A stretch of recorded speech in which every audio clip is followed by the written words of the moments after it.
This is why sometimes you need to let things fail at work. In the workplace, there's a quiet belief that doing more will always be rewarded. Work harder, stay later, take on extra tasks, and everything will work out. In reality, constantly going above and beyond often produces the opposite result. Instead of recognition or advancement, it frequently leads to higher expectations, more pressure, and less respect for your time. When you repeatedly do extra work, that extra effort doesn't stay extra for long. It quickly becomes the new baseline. What once looked impressive soon becomes what people expect from you all the time. Over time, you're no longer seen as someone who exceeded expectations. You're simply seen as someone meeting them. High performance can quietly raise the bar against you. If you consistently complete very difficult tasks quickly and without complaint, managers may assume that pace and workload are sustainable. Deadlines get tighter. Requests become more frequent. What was once a stretch becomes standard. Slowing down doesn't mean lowering your quality. It means protecting yourself from unrealistic expectations becoming permanent. Not all work is your responsibility. One of the most common traps is taking on tasks simply because no one else is doing them. When someone leaves a role and no replacement is hired, the workload doesn't disappear, it gets redistributed. If you step in and quietly absorb all that extra work, management may conclude that the team is functioning just fine without additional hiring. From their perspective, there's no problem to solve. Letting gaps show is not laziness. It's visibility. When work goes unfinished or deadlines slip because the team is understaffed, it creates the data leaders need to justify new hires or structural changes. When everything still gets done no matter what, there's no incentive to fix the underlying issue. Doing more rarely leads to faster promotion.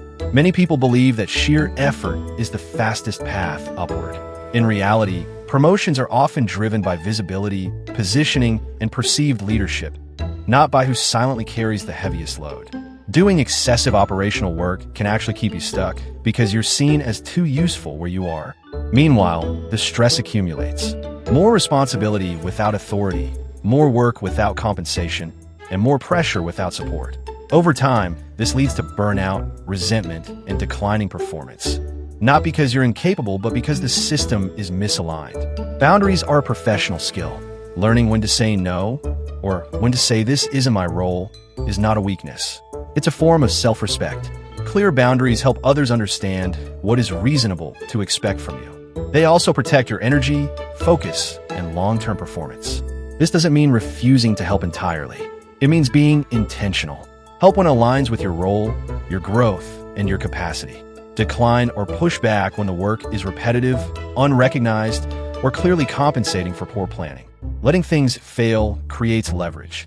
Failure, in small controlled doses, can be productive. When processes break, when timelines slip, or when workloads become visibly unmanageable, it forces conversations that wouldn't otherwise happen. It shifts responsibility back to where it belongs, leadership and systems, not individual sacrifice. Covering every flaw hides dysfunction. Allowing problems to surface makes improvement possible. Protecting yourself is not being difficult. Many employees fear being seen as uncooperative or not a team player. But consistently overextending yourself doesn't make you indispensable. It makes you exploitable. Sustainable teams are built on realistic workloads, not quiet overwork. The goal is not to do the bare minimum.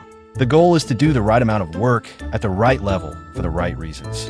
In the long run, letting things fail when they should fail protects you from being taken advantage of, preserves your mental health, and encourages healthier workplaces. Real progress doesn't come from one person carrying everything. It comes from systems that acknowledge limits and respond to reality.